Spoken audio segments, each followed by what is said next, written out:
Hey guys, so my name is Rahul Gangotri and पिछली video में हमने देखा था कि कंट्रोलर्स कैसे बनाते हैं। उससे पहले हमने देखा था कि कोडिग्नेटर 4 को इंस्टॉल कैसे करते हैं। सो ये पूरी एक सीरीज़ है कोडिग्नेटर 4 के बारे में, जिसमें आज हम देखेंगे राउट्स के बारे में। So in this video we will see how to create routes and which are the methods of creating routes और किस किस टाइप के राउट्स होते हैं। So let's see. First of all मैं यहाँ पे डेमो प्रोजेक्ट में हूँ अपने, और मैं यहाँ पे कमांड लाइन ओपन कर लेता हूँ और यहाँ पे लिख देता हूँ PHP Spark serve for starting our development server. So जो स्पार्क है, स्पार्क एक CLI टूल है जो कि कोडिग्नेटर 4 में लॉन्च हुआ है। सो इसमें आप काफ़ी चीज़ें कर सकते हैं, जैसे माइग्रेशन हो गया, फिर सीडिंग, बहुत कुछ कर सकते हैं। So we will talk about that later. And ये हमारा कोडिग्नेटर ने एक डेमो सर्वर बना के दे दिया है डेवलपमेंट के लिए। सो लेट्स सी। सो ये हमारी फर्स्ट फाइल है जो हमने लास्ट वीडियो में जहाँ पे छोड़ा था, और यहाँ पे मैं एटम खोल लेता हूँ अपना editor. And for creating routes आपको ऐप डायरेक्टरी में जाना है, उसके बाद कॉन्फिग में जाना है, and then you can see routes.php right है। सो ये हमारा डिफ़ॉल्ट कंट्रोलर जैसे कि हम देख सकते हैं। अगर हमें क्या करना है कि जैसे कई बार क्या होता है कि आपको प्रोजेक्ट बनाना है, लेकिन आपको फर्स्ट जो नेम है कंट्रोलर का वो चेंज करना है। जैसे आपको होम नहीं चाहिए, आपको चाहिए डैशबोर्ड चाहिए, या फिर ऐप चाहिए, कुछ भी चाहिए, तो वहाँ पे आप चेंज कर सकते हैं। जैसे फ़िलहाल मैं यहाँ पे फाइल का नाम चेंज करने जा रहा हूँ, डैश रखने जाता हूँ यहाँ पे डैश, एंड देन यहाँ पे भी चेंज कर देता हूँ dash, it's short form of dashboard. So let's C. And controller में जाता हूँ मैं। अगर मैं यहाँ पे बिना चेंज करे देखता हूँ, सो यहाँ पे अभी को 404 एरर आ जाएगा, बिकॉज यहाँ पे इसने लिख रखा है कि डिफ़ॉल्ट कंट्रोलर जो वो होम है, लेकिन हमारा होम कंट्रोलर कोई है ही नहीं। अगर आप यहाँ पे देखेंगे तो होम नाम का कोई कंट्रोलर नहीं है। So let's create dash and then here also let's see. So dash हमारा कंपोनेंट यहाँ पे एक आ चुका है। सो डैश अगर मैं यहाँ पे लगाता हूँ तो ये वाला कंट्रोलर लोड हो जाएगा, और अगर मैं फिर अब होम कंट्रोलर लिखता हूँ सो ये नहीं आएगा। So let's undo this. आप समझ गए होंगे कि क्यों, मतलब कैसे क्या होता है, और कंट्रोलर के नाम वगैरह आप बाद में भी चेंज कर सकते हैं। हो गया, नो सॉरी। सो ये हो गया। आपको जो कस्टम जो डिफ़ॉल्ट राउट्स हैं वो कैसे चेंज करना है। बाकी अगर हम कस्टम राउट बनाना चाहते हैं वो हम कैसे कर सकते हैं, मैं आपको दिखा देता हूँ। सो ये फर्स्ट राउट है जो कोडिग्नेटर हमें बना के देता है, जो स्लैश राउट है, मतलब जो बेस राउट होगा। तो लोकलहोस्ट /880 स्लैश के बाद जो फर्स्ट पेज खुलेगा वो होगा होम कंट्रोलर के अंदर index method. So it is a separator colons, and ये हमारा कंट्रोलर है, और उसके अंदर कौन सा मेथड उसको लुक करना है वो है index. So let's create a new route. For that we have to write routes, then the arrow operator, and then add. So it expects 2 parameters. First one is जो आपको नाम देना है राउट का, जैसे blog/new, blog/all, या फिर blog, या फिर डैशबोर्ड, या फिर admin/ ऐसे करके कुछ भी देना है आपको, तो यहाँ पे आप दे सकते हैं। तो मैं अभी देने वाला हूँ blog/all, या फिर सिर्फ blog दे देता हूँ मैं। और सेकेंड पैरामीटर में देता हूँ उसकी लोकेशन। सो मुझे कौन सी फाइल को ब्लॉग पे एक राउट करना है। So let's create for blog which is our controller which we have created in previous video. So ये हमारा राउट कंट्रोलर है, और इसके अंदर मैं यहाँ पे एक पोस्ट कंट्रोलर बनाता हूँ, और यहाँ पे मैं इसको रीनेम कर देता हूँ $slug से। So here is R post जो भी हम देंगे। सो आपको अगर स्लग नहीं पता क्या होता है, तो slug is basically random, you know, the if we write title in hyphen separation. So अगर आपको लिखना है कि हाउ टू मेक वेबसाइट्स, तो लिखेंगे how -to-make-websites। So it will be easily for user to read and browser to understand, and it looks clean and user friendly. So let's create that. So index method हम अपना दे देते हैं फ़िलहाल के लिए, और मैं यहाँ पे लिख देता हूँ लिस्ट ऑफ ऑल, ये मैंने लिख दिया पहले, list of all blog post sorry. So ये हमारा सारे ब्लॉग्स की लिस्ट को शो कर देगा। तो जैसे अगर हम यहाँ पे लिखते हैं /blog, so here we go list of all blog post. So अब हमें क्या करना है कि एक ऐसा मतलब बनाना है कि जब हम कोई भी एक रैंडम ब्लॉग सेलेक्ट कर सके उसमें. तो routes hyphen add and then blog slash. So in CodeIgniter we can add regular expression for routing. So अगर हमें कोई चीज़ एक्सपेक्ट करनी है कि जैसे अगर हमें सिर्फ नंबर चाहिए तो we can add parenthesis and then num. So it will only look for numbers in the first parameter after block. So let's type here any. So it will expect any except anything. So मतलब अगर हम alpha numeric रखते हैं, numeric रखते हैं, फिर सिर्फ alphabetical रखते हैं, फिर कुछ भी एक करेक्टर रख देते हैं, स्पेशल करेक्टर, तो वो भी एक्सेप्ट कर लेगा सॉरी. सो हम यहाँ पे देखते हैं इसकी लोकेशन कौन सी है. तो it will be blog and then post. And then हमें क्या करना होता है कि जितने भी हम पैरामीटर्स यहाँ पे देख रहे हैं उसके लिए हमें एक $1 और $2, $3 ऐसे करके बनाना पड़ता है. So let's C if it is working और not.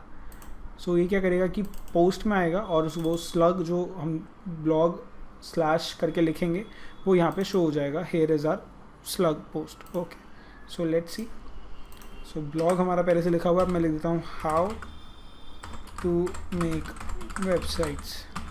Okay, so let's see. Here is our how to make websites post. Okay, so little bit of spacing and then you can see here is our how to make websites post. Okay, so इसमें क्या कर सकते हैं कि अगर हम blog लिख रहे हैं तो हम सारे पोस्ट दिखा सकते हैं, और ब्लॉग स्लैश अगर हम पोस्ट का कोई टाइटल लिख रहे हैं तो उसमें सिर्फ वही वाला स्पेसिफिक पोस्ट दिखाएंगे जो कि हमें चाहिए. सो ये हो गया हमारा राउटिंग. और अब हम करते हैं एडमिन के लिए राउटिंग. सो बिकॉज एडमिन भी एक पार्ट होता है वेबसाइट का, बिकॉज वो कंट्रोल कर सकता है पूरी वेबसाइट को. कोई भी यूज़र्स है, कोई पोस्ट नया ऐड करना है या फिर डिलीट करना है, सब कुछ कर सकता है. तो CodeIgniter 4 में क्या होता है कि आप राउटिंग कर सकते हैं with the options of get post. मतलब आप काफ़ी सारी रिक्वेस्ट के टाइप यहाँ पे लगा सकते हैं. So for that we can use routes and then you can use get और पोस्ट. सो उसमें भी आपको क्या करना है, सेम चीज़ होती है कि गेट या लिखें या पोस्ट लिखें, पुट, पैच, डिलीट, कुछ भी लिख दो. और उसके बाद सेम चीज़ होती है कि आपको 2 पैरामीटर्स देने हैं, जिसमें फर्स्ट होगा कि आप क्या नाम रखना चाहते हैं, और सेकंड कि वो किसका नाम होना चाहिए, मतलब लोकेशन उस कंट्रोलर की, एंड देन उसके मेथड की. So let's create for admin. So we can group the admin. So it will take the prefix of admin every time we hit any URL in between that. So let's group it, the admin, and then the function which expect route as an argument. So let's see. Okay, so let's create routes here, and then we can add blog, because हमारे admin में भी एक blog है जिसमें हम यहाँ पे देख रहे हैं blog slash page. So let's create blog slash all. तो उसमें क्या दिखाएगा कि सारे पेजेस दिखा देगा. मैं यहाँ पे लिख देता हूँ here is our admin. No, this is not the parameter we want. Here is our admin page, और here is our all page. Here is all pages. Okay, here are all pages. Okay, so blog all लिखते ही हमारे सारे pages आ जाएंगे. तो we can do like, हाँ, तो अब आपको क्या ध्यान देना है कि अगर आपको कोई भी एक आपने फ़ोल्डर बनाया है जो कस्टम फोल्डर है, आपने जो हमारे CodeIgniter की तरफ से नहीं आया, लेकिन हमें उसकी लोकेशन देनी है. सो हमें क्या करना होता है कि एडमिन जो हमारा फोल्डर का नाम है, बैकस्लैश उसका जो नाम है फाइल का वो हमें देना है blog, and then we can route it for the page method. So let's see, if we write only blog slash all तो ये काम करेगा. Here is our all post. Okay, so if we write admin slash blog slash all, सो ये जब भी काम करेगा, because हमने क्या कर दिया कि एडमिन को प्रीफिक्स बना दिया एक। अब हमें कभी भी अगर लिखेंगे तो हमें एडमिन लिखने की कभी ज़रूरत नहीं पड़ेगी फ़िलहाल। अगर हम इसके अंदर अंदर जितने मर्जी राउट्स बनाते जाएँ तो हमें एडमिन को अलग हर बार एक नया राउट नहीं बनाना पड़ेगा। मतलब जब भी आप बनाएंगे तो यहाँ पे आपको एडमिन लिखने की ज़रूरत नहीं पड़ेगी, एडमिन स्लैश ग्रुप स्लैश कुछ नहीं, सिर्फ आपने एक बार ग्रुप कर दिया और उसके बाद वो हर एक राउट जो होगा वो एडमिन का प्रीफिक्स एक्सेप्ट करेगा।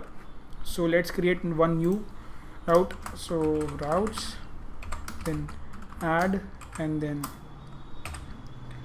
ब्लॉग स्लैश, सिर्फ ब्लॉग रख देते हैं और उसके बाद हम रख देते हैं admin and then blog and then index. So it's the default method. So admin controller आ जाएगा यहाँ पे, लेके मैं लिख देता हूँ यहाँ पे admin blog controller, okay, because हमारे पास 2 कंट्रोलर हैं ब्लॉग के नाम से। सो अब हम देखते हैं कि ये कॉन्फ्लिक्ट करेगा कि नहीं करेगा, क्योंकि हमने ब्लॉग यहाँ पे भी दे दिया और यहाँ पे भी दे दिया। सो लेट्स सी, अगर हम यहाँ पे लिख देते हैं सिर्फ और सिर्फ ब्लॉग, तो आएगा list of all blogs, because obvious सी बात है कि अगर हमने ब्लॉग दिया है तो यहाँ पे ये फर्स्ट ब्लॉग को देखेगा। Sorry that was my phone, sorry for that. So ये फर्स्ट ब्लॉग को देखेगा जो कि हमारे रूट फोल्डर में, जो मतलब रूट कंट्रोलर फोल्डर में है। सो ये पोस्ट हम सॉरी इंडेक्स ये देख रहा है, list of all blog post. अगर हम यहाँ पे लिख देते हैं ब्लॉग से पहले एक प्रीफिक्स लगा देते हैं एडमिन स्लैश ब्लॉग, सो ये यहाँ पे एडमिन ब्लॉग को देखेगा, बिकॉज मैंने पहले बता दिया कि ग्रुप हमने कर दिया एडमिन को। तो एडमिन क्या हो गया, एज अ प्रीफिक्स काम करेगा। हर एक राउट के आगे एडमिन जब आप लगा देंगे तो वो एडमिन का राउट बन जाएगा। ऐसे अगर आप कोई और फोल्डर बना रहे, जैसे वेंडर के लिए बना रहे, कोई ई-कॉमर्स वेबसाइट है तो स्लैश वेंडर स्लैश वेंडर का नाम, सो उसके लिए वो एक राउट बन जाएगा। सो उसमें क्या होगा, आपको हर बार ही एडमिन लिखने की जरूरत नहीं पड़ेगी, आप एक बार ही लिख दीजिए, उसके अंदर जितने भी आप राउट बनाएंगे वो एक्सेप्ट करेगा। सो ये हमारा हो गया राउटिंग का। अब हम देखते हैं जो गेट और पोस्ट वाले मैंने आपको बताया उसके लिए। सो लेट्स सी, मैं यहाँ पे क्या करता हूँ कि एक व्यू बनाता हूँ सबसे पहले। तो मेरा ब्लॉग है और मैं यहाँ पे लिखता हूँ public function new post, okay. So let's see, we can only echo, चलो हम व्यू नहीं बनाते, हम सिर्फ एको कर देते हैं इसमें, print R $_post, okay. So let's close it, okay. So ये हमारा न्यू पोस्ट हो गया, एक फंक्शन जिसमें हमने राउट बनाना है। तो राउट्स, अब आपने देखा यहाँ पे मैंने पोस्ट पैरामीटर लिया, पोस्ट मेथड लिया है, ठीक है। So let's see for the post and then हम यहाँ पे बनाएंगे राउट एक अपने ब्लॉक कट, या सो हमने बनाया है blog for the index control, sorry for the controller root directory. So हमारा न्यू पोस्ट है और इसमें हम प्रिंट करवाएंगे पोस्ट। तो let's see post and then it will be blog slash new, okay, and then we will do for location, हम क्या देना चाहते हैं, blog -r method name, okay. So that's it and let's create one second, let's see, या so हम यहाँ पे blog में एक व्यू पास कर देते हैं, यहाँ पे return view which will be blog_form, no, blog new_blog, sorry again for my phone, one second, let me silent it on, okay. So blog हमारा यहाँ पे एक व्यू बना लेते हैं एक। सो व्यूज़ के फोल्डर में हमें एक न्यू फाइल बनानी है जिसमें लिखेंगे new_blog.php and then right here we have to create a form and form में हम कोई क्लास तो दे नहीं रहे हैं, डिज़ाइन तो करेंगे ही नहीं। एंड यहाँ पे हम दे देते हैं इसको ब्लॉग, जो हमने राउट दिया था मैं आपको दिखाता हूँ, ब्लॉग स्लैश न्यू, बिकॉज ये हमारा पोस्ट मेथड एक्सेप्ट कर रहा है। तो हमें देना ब्लॉग स्लैश न्यू, तो ये हमारा फॉर्म का एक्शन हो गया और मेथड हमारा पोस्ट हो गया। सो लेट्स सी, इनपुट हम बना देते हैं यहाँ पे एक टेक्स्ट और एक नेम दे देते हैं इसे टाइटल का, और वैल्यू तो कुछ नहीं रहेगी तो हम इसको प्लेस होल्डर देते हैं simply. Okay, enter title and then we have to write again one text area, text area will be good. Body. Okay, so ये body हो गई. अब हम एक बटन दे देते हैं यहाँ पे submit and then it will be post. Value will be post. Okay, so let's see. अगर मैं यहाँ पे लिखता हूँ blog तो यहाँ पे हमारा एक फॉर्म खुल गया. Okay, so let's create a margin little bit. So ये हमारा हो गया. सो टाइटल हो गया हमारा और बॉडी हो गई. और उसके बाद हम देखते हैं यहाँ पे एक क्वेश्चन मार्क लग गया मेरे ख्याल. या तो टाइटल हो गया हमारा और ये बॉडी हो गई. अब जैसे ही पोस्ट करेंगे तो हमारा ये पोस्ट हो जाना चाहिए. सो लेट्स सी. अब हम यहाँ पे अपना एक न्यू पोस्ट का जो ये हमारा बन चुका है राउट न्यू पोस्ट के लिए. सो blog/new पे हमने अपने फॉर्म के एक्शन को डिफाइन कर दिया. So let's create it. नहीं sorry, hacker Rahul video and then will be anything like new post body. Okay, so let's post it and then you can see array in the blog controller and the new method. मैं एक चीज़ और बता देता हूँ. जैसे यहाँ पे हम लिख देते हैं कि पोस्ट, तो हम यहाँ पे गेट कर देते हैं फ़िलहाल. And you have to just create it get and in our form we just create get. बस इसकी और कुछ जरूरत नहीं, बस हो गया. अब हम यहाँ पे हैकर राहुल वीडियो डालते हैं एंड देन दोबारा से ऐसे करते हैं. और पोस्ट जब हम करेंगे तो ये आप देख सकते हैं यहाँ पे गेट मेथड पकड़ रहा है और ये गेट के सारे वेरिएबल्स यहाँ पे आ रहे हैं. सो thanks for watching my video, and if you like this video please share it, comment और सब्सक्राइब कर देना और लाइक कर देना वीडियो को. नेक्स्ट वीडियो बहुत जल्द आने वाली है जो कि होगी मेरे ख्याल मॉडल्स या फिर व्यू सेल्स पर, किसी चीज़ पर होगी. सो आप देखते रहिए और सब्सक्राइब कर दीजिए. Thanks a lot.